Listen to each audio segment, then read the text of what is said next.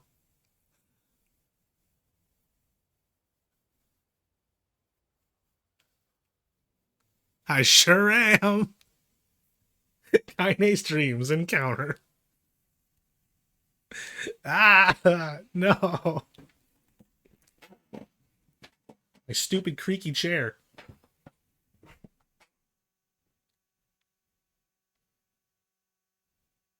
Yeah, was that gameplay, you fool? Gently, weakly, softly. The shade, sure that its tormentor was dead, turned and stomped off toward the horizon, stopping along the way to bellow one final roar. Couldn't kill it. Shamed beyond imagining, Kaine tried to turn her head to the side, but only succeeded in coughing up a huge gout of blood. It was getting difficult to see, and only after a moment of fierce concentration did she realize that her left eye was gone. Laughing to herself, she turned her remaining eye to the ruins of her home and noticed a ragged stump of arm resting a few feet away. Yeah, that's mine, she thought with a mad giggle. This is gonna make clapping a real bitch. Ha! Cried a sudden voice from the depths of her mind. Finally gonna die, are ya? Well, you had it coming. Go to hell, Demo, she thought of the unseen assailant. Go to hell before I pluck out your eyes and feed them to a dog. The voice of her childhood terror evaporated into smoke, only to be replaced by another, more recent voice. Hold still, said the apothecary, materializing from the ruins like a ghost. I want to draw you, that way you can live forever. Oh, stop. Don't want to live forever. Want to die right here. I see, he said quietly. Well, if that's what you want. The spectral shopkeeper fluttered in and out of existence for a moment, then produced a single piece of paper and sketched quietly. After a few seconds, he turned the page to Kaine and smiled. Since you rejected my offer, I decided to draw someone else. It was a picture of her grandmother, real as life. Kaine opened her mouth to thank the man, but stopped as the picture began to blacken in the middle. Before she could say anything, dozens of multi-legged insects began to swarm across the image, tearing at it with sharpened pincers. Stop! No! Don't hurt that picture! Kaine reached out with her remaining arm and waved futilely at the air. To her surprise, the insects fell off the picture into the ground below, where they vanished in tiny black tendrils of smoke. Relieved, Kaine turned her good eye back to the picture, only to open her mouth in a silent scream. The sketch now showed her grandmother as she truly was, a smashed, unrecognizable lump of nothing. The apothecary smiled, then broke into a jolly dance. See that? He cried as he danced his jig. It's perfect now. She looks just like you. Ha-cha-cha-cha. I look like that? Oh, God. Oh, God, I'm gonna die. I'm gonna die. Drowning in despair, Kaine laid her head back on the mud and smoke of her ruined house and waited for the end to come. But just before she let everything go, an unfamiliar voice began whispering in her ear. Ain't you got a wish, sunshine? The voice was vulgar and fierce at the same time, as if insanity had somehow found a way to take form. Kaine wanted to scream as the voice crawled under her skin, while her lungs refused to work. You know, a wish? Like a prayer or something?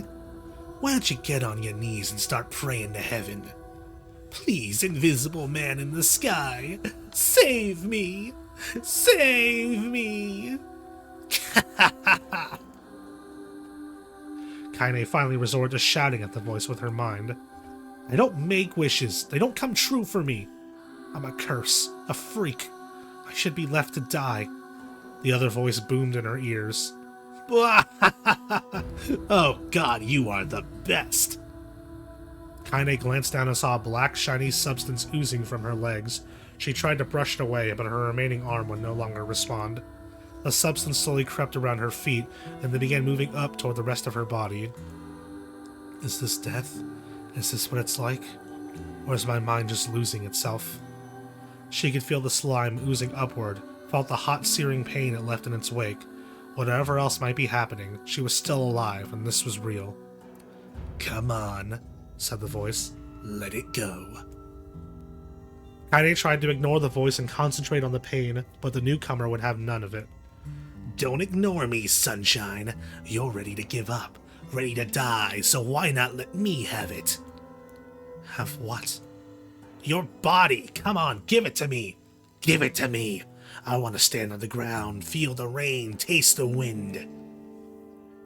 The voice paused, as if licking its lips. When it resumed, it was filled with mad, unabated joy. And I want to take your hands and use them to choke the goddamn life out of people. I want to tear out their throats and bathe in the blood just like before. In response, Kaine shifted her head and vomited. The warmth of it crept down her front and mingled with the pain of the encroaching black ooze. Are you a shade? Yeah, maybe. What of it? The slime reached her face, crept up past her nose, and slowly oozed into the socket of her missing eye. The moment it touched her brain, Kaine was struck by the most powerful sensation she'd ever felt in her life. It was ecstasy. She wanted to scream with delight, but all she could manage was a small, whispered moan. Feels good, doesn't it? Asked the voice with a chuckle. Yeah, what can I say? I know how to please the ladies. Now give me that body. Come on, give me the body and I'll give you more of this feeling. It's a fair trade. A black lump began to protrude from Kaine's side. As she watched, it grew longer and thicker, eventually taking the form of her missing arm. I can see better, she thought. My eye must be growing back too. The slime reached up to envelop the rest of her face, but she managed to brush it away. Stop, she whispered, marveling at how she had regained her voice. Stop. The black ooze hesitated, as if considering this request, then quickly shimmered down her body before disappearing in a cloud of smoke. Ah, what the hell, sunshine? Screamed the voice. We had a deal. I thought you wanted to die. Grandma said, can't die yet. A brief image of her grandmother, bloodied and broken, flashed before her eyes. She saw the shade that had killed her and heard its mocking laughter, then closed her eyes and forced the image from her mind. Her whole body was quaking with rage. When she opened her eyes again, they burned bright red. That thing took my grandmother. I have to kill it before I die. Kaine glanced down and saw a mysterious pattern. The pattern of the shades burn itself into her left arm. Well, I'll be damned, said the voice cheerfully. Look at that, sunshine. I think you and me are going to be good friends now. Kaine stared intently at her arm. The more emotional she felt, the more the letters seemed ready to puncture her skin and begin infecting the rest of her body. The arm clearly had a will of its own now. Stop. Gotta stop. Holding her left arm in her right, Kaine took a deep breath and tried to calm herself. Come on, don't fight it, pleaded the voice. It's my favorite dish, and I'm hungry. Let it go. Feel the anger, burn with the fire of revenge. Thirst for blood, then go out there and... Shut up! Shut up and get the hell out of my body! Your body? Oh, that's rich, sunshine. Real rich. Look, why don't you just up and die so I can have this body all to myself? What do you say? I bet those buddies of yours in the area would love to see you dead. Kaine grabbed a nearby shard of glass and tried to saw off the shade-infected portion of her side. Before she could, her darkened left arm grabbed her right wrist, crushing it. Kaine screamed and the shade dropped the shard. I don't know where I got that extra shade from. Kaine screamed and dropped the shard as the sound of bone crunching on bone filled the air. I'm like killing my throat doing the voice for Tyran.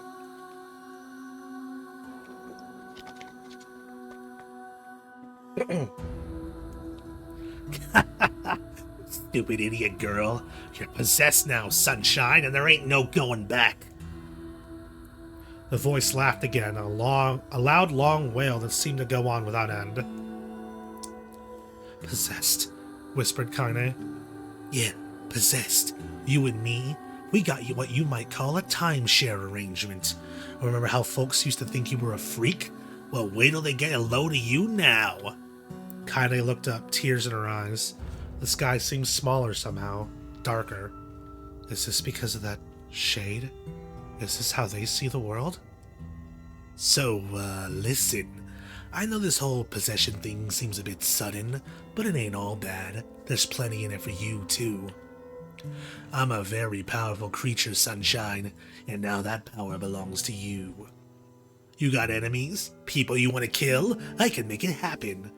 That little fat kid who kept picking on you? That big old shade that squashed your granny? We'll wrap them up in their own assholes. No more abuse for you, sunshine. No more pain. Oi, said Kaine. You're a shade. Why would you help me kill another shade? What, you think I'm some kind of racist? Some killing snob? I don't give a good goddamn who you murder, honey pants. I just want to drink from the well. Kaine considered this as she struggled to her feet, the power of the shade coursing through her. The smoke from her house was drifting away with the wind, and she enjoyed the way the cool evening breeze felt on her new left arm. After a long pause, the voice spoke up again. So, how about it? You and me? We could have some good times together. Look, I'll even take care of the bloody part if you don't want. Fuck off, asshole, muttered Kaine. I'll handle the killing. Ha ha ha! Screamed the voice. Look at you go! Oh, sunshine, we're gonna have so much fun. So listen, my name's Tyran, and if you ever need me, I'll just be hanging out in this piece of meat you call a heart. Now get to it. The more you kill, the more your heart turns rotten and sour. And I like rotten and sour. Kaine found herself nodding at the voice. Yeah, she said. Yeah, I think this can work. I'm gonna find that shade, and I'm gonna strangle it with its own guts. And when I'm done, I'm gonna do the same to you, Tyran. Count on it. Ha! Laughed Tyran. I have shit bigger than you, so good luck with that. Oh, and hey, one more thing. Right now, you and me are sharing this body, but if you ever run out of hate, if you ever, go soft, then I'm gonna take over everything. So keep on killing, sunshine, and watch your back. The voice grew fainter and gradually faded away, fading to somewhere deep inside Kaine herself. Kaine waited until she was sure the voice was gone, then waved her new left arm around a few times. It feels perfectly normal, she thought. It feels like mine. Desperately, she began poking and prodding at the new limb, determined to find something wrong with it. She didn't want it to feel normal. That would mean the creature inside her had already won. I am not a shade. I am Kaine. Repeating this mantra in her mind, she slowly began digging through the rubble of her house, being careful to ignore a certain red-stained spot in the corner. Finally, after what seemed like an eternity of heartbreaking work, she found what she was looking for.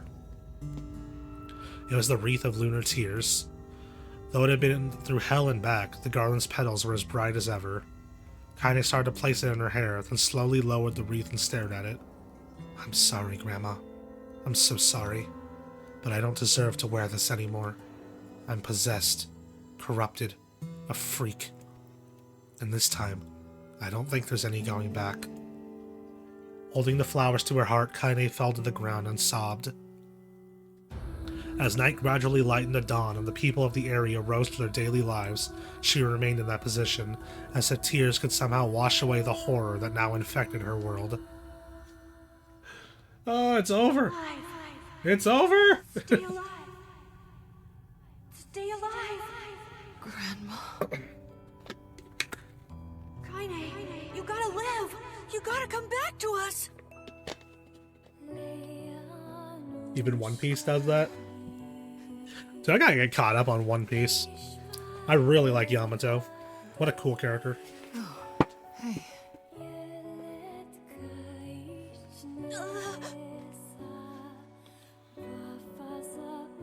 Uh-oh.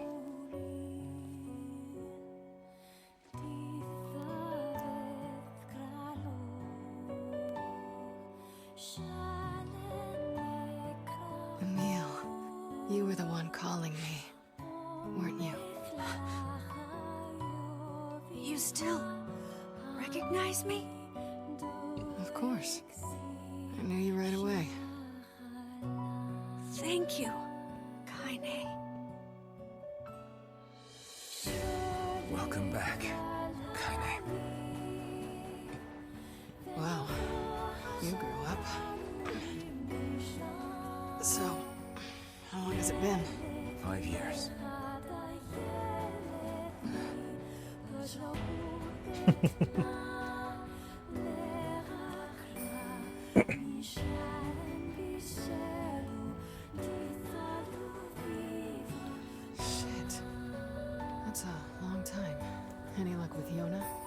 still no closer to finding her. We need a way to locate the Shadowlord. By the way, this is for you. Is that a lunar tear? It's not as good as your grandmother's, but I tried. No, it's great. Thank you. It's so nice, the dialogue being read by someone else that's not me.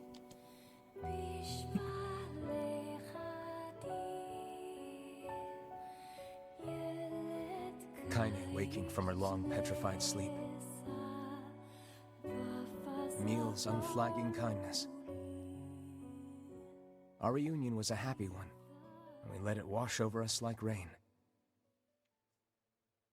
That is, until Devola and Should get a Popola job at had a to game go company and ruin do it all. voiceover. I really wanted to do voiceover as like my career when I was a teenager. Are you kidding me? You can't be serious. Please try to understand. People are tired and scared, and I'm sorry. I'm sorry you have to bear the brunt of that. This is crap, and you know it. It's okay. We can sleep outside. No one's sleeping outside. You and Kaine saved this village, and now they want to run you out? People are afraid of us. And really, I understand. I mean, look at me. As long as you're still with us, I can deal with it. Right, Kaine? I'm used to sleeping outside. But We'll see you later. Sorry about this.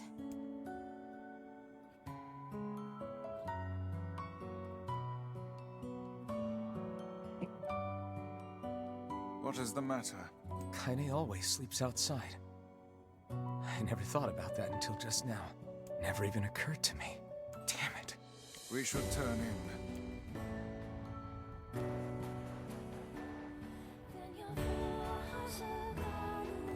My throat hurts from doing the Tyran voice.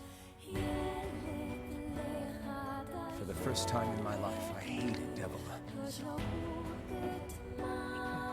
For the first time in my life, I doubted Popola. But those feelings are pointless in the end.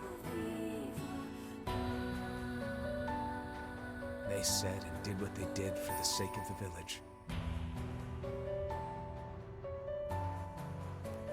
To protect it from the horror of the Shades.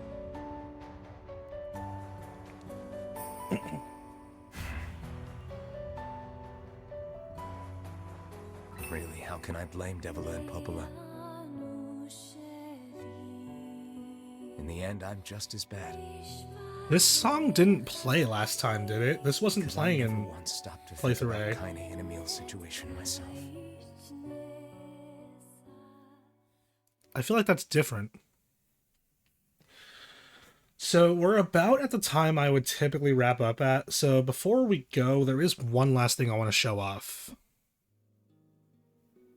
Oh, new cutscene. This one's new to the remaster, I believe.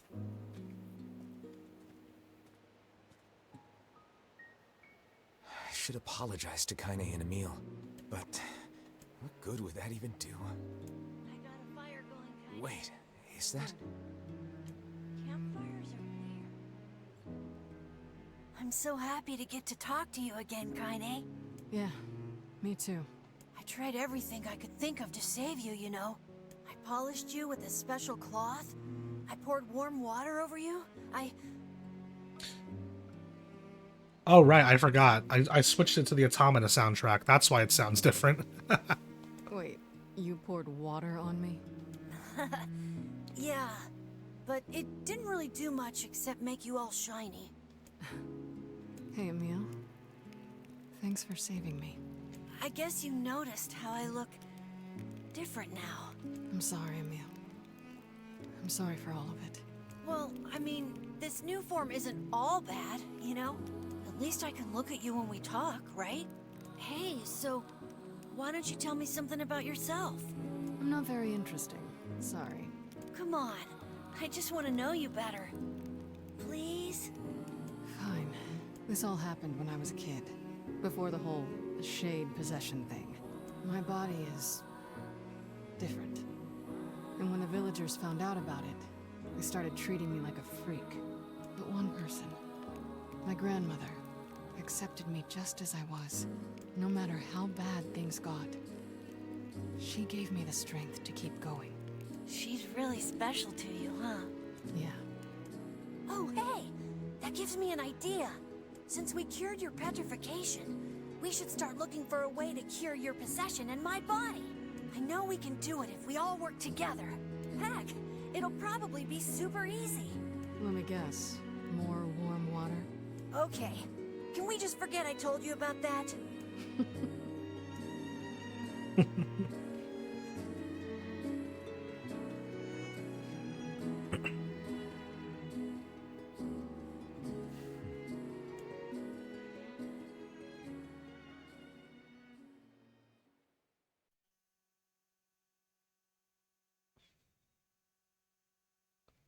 Got a letter from Emil. He said NieR is super strong and really, really cool. I hope I get to see him kick butt someday.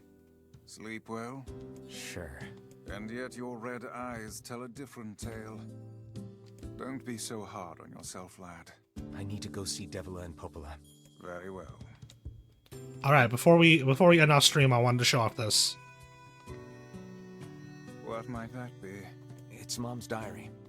I have not heard you speak much about your mother. She got the Black Scrawl and died when I was little. My apologies for bringing it up. It's all right. I can barely remember her face anymore. This is the only thing I have left of her. Reading it helps remind me of when we were still a family. I see. But the final entries get a little strange. In what way? Well, here, take a look. System data saved. You can't see my eyes through this optional Say skin, there. buddy. Guess what, guys? Can you not hear me?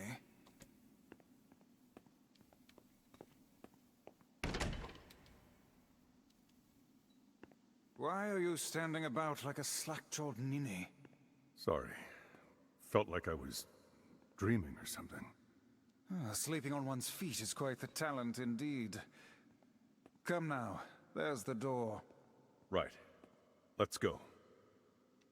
Yep, they actually did voice him, and it looks like they changed some of the animations for NieR in this form.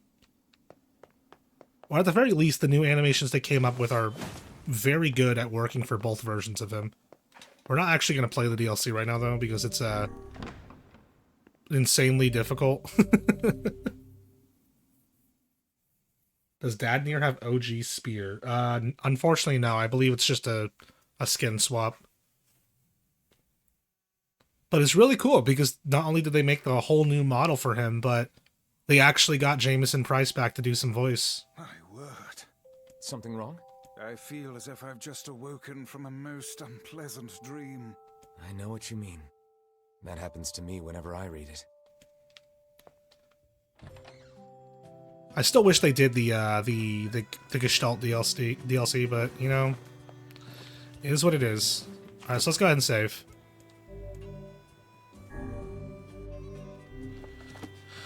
Okay. And that is going to do it for this stream. So I'm not going to be streaming on Thursday. I will not be available for stream on Thursday. So I will be back next week on Tuesday. And we're just going to be continuing NieR. We're going to put Dynasty Warriors Origins on hold for now. I just want to hard focus on NieR until I'm done with it.